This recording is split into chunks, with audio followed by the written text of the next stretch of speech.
അധ്യക്ഷൻ Shri P Karunakaran MP, Kasaragod ജില്ലയുടെ charge കൂടിയുള്ള മന്ത്രി ശ്രീ KP മോഹനൻ,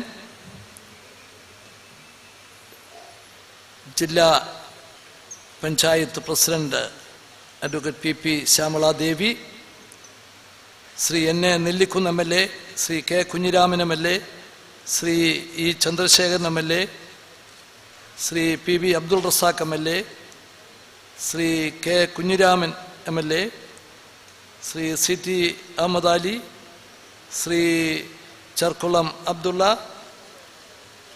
മുഖ്യ പ്രഭാഷണം നടത്താൻ ഇവിടെ എത്തിച്ചേർന്നിട്ടുള്ള പത്മശ്രീ ശ്രീമതി സുനിത നരൈൻ, ശ്രീ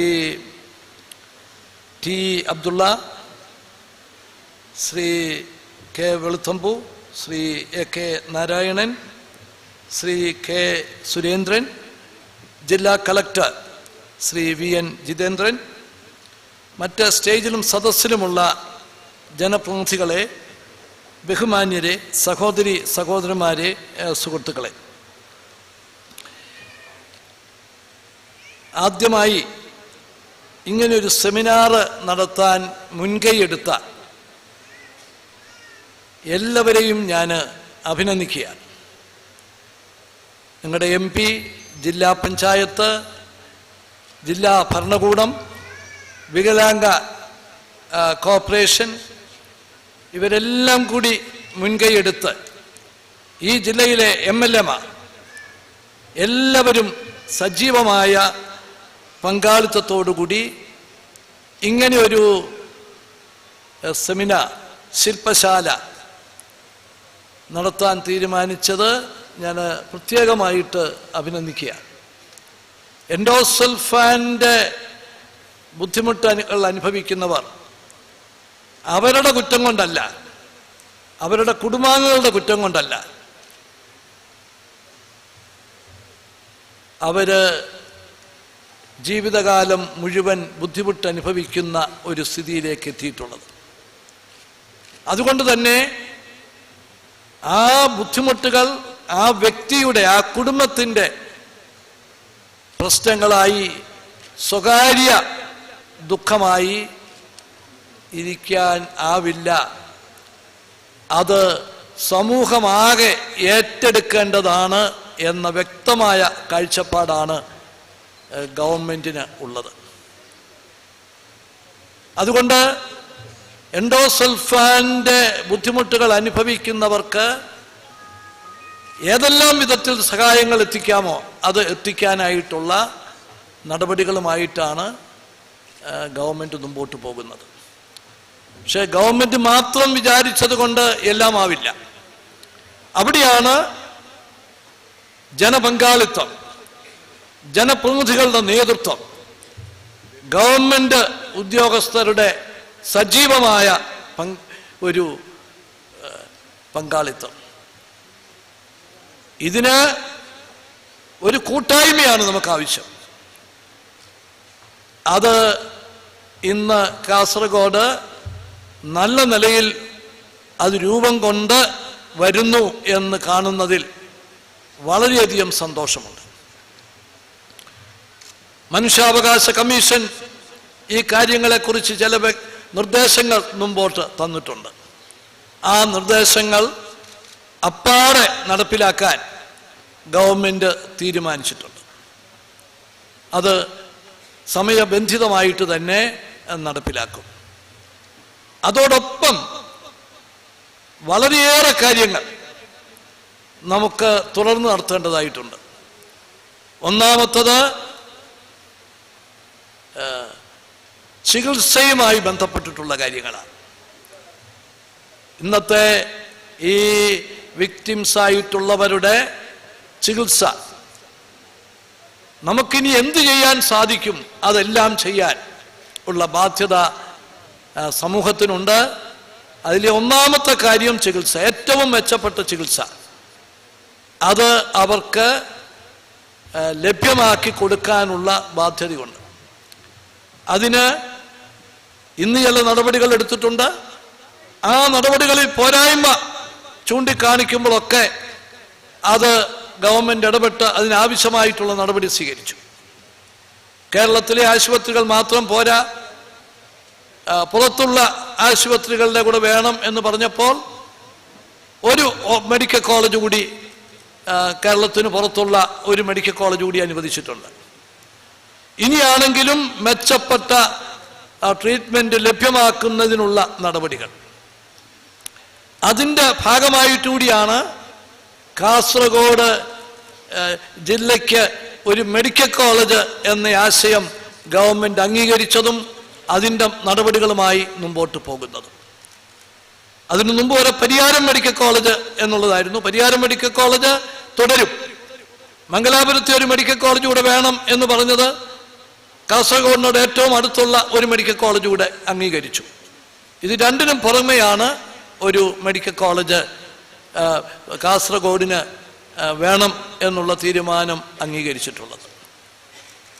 അപ്പോൾ ഏറ്റവും മെച്ചപ്പെട്ട ചികിത്സാ സൗകര്യം അവർക്ക് ലഭ്യമാക്കുക എന്നുള്ളത് ഏറ്റവും പ്രധാനപ്പെട്ടതാണ്.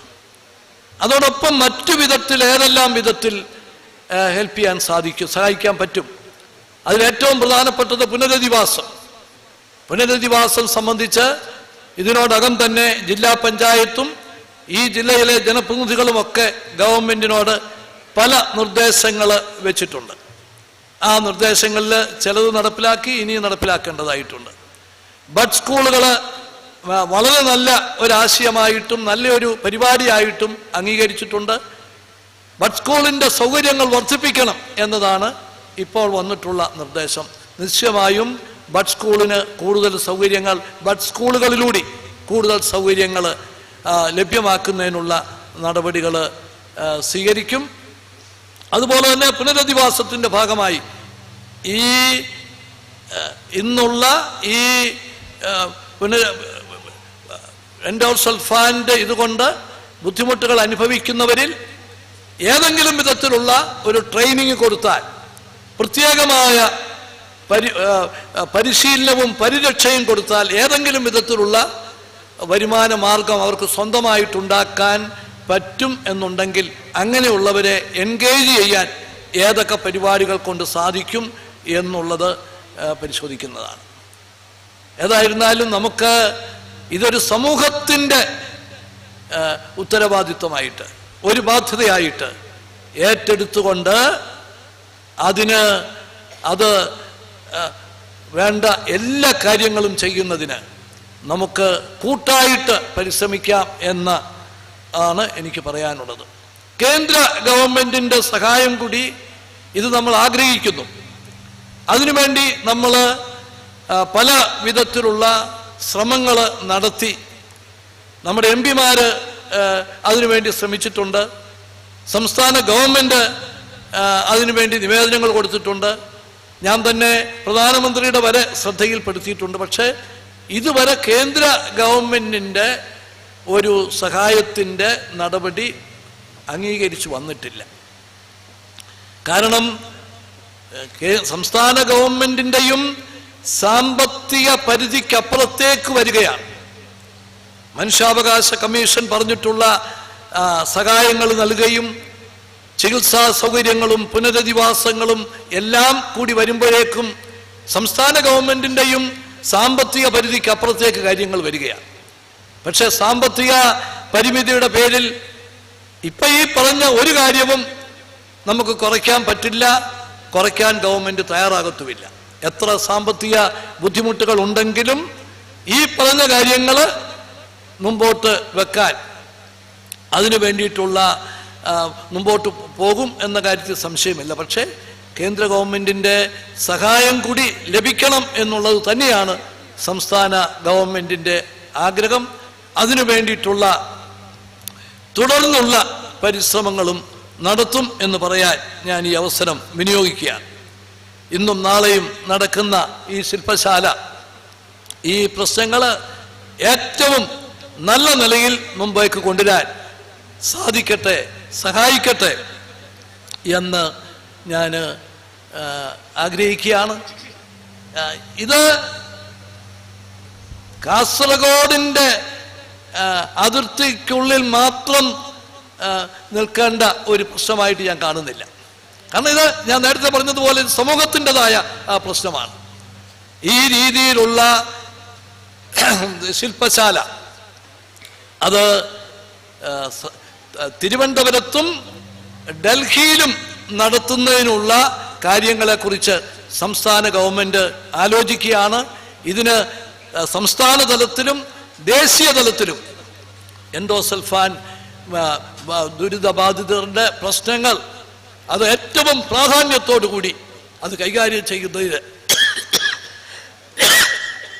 സംസ്ഥാന ദേശീയ ശ്രദ്ധ പിടിച്ചു പറ്റുന്നതിന് വേണ്ട നടപടികളും സ്വീകരിക്കും എന്ന് പറഞ്ഞുകൊണ്ട് ഈ ശില്പശാല ഔപചാരികമായി ഉദ്ഘാടനം ചെയ്തതായി പ്രഖ്യാപിക്കുന്നു. നമസ്കാരം. ജയ് ഹിന്ദ്.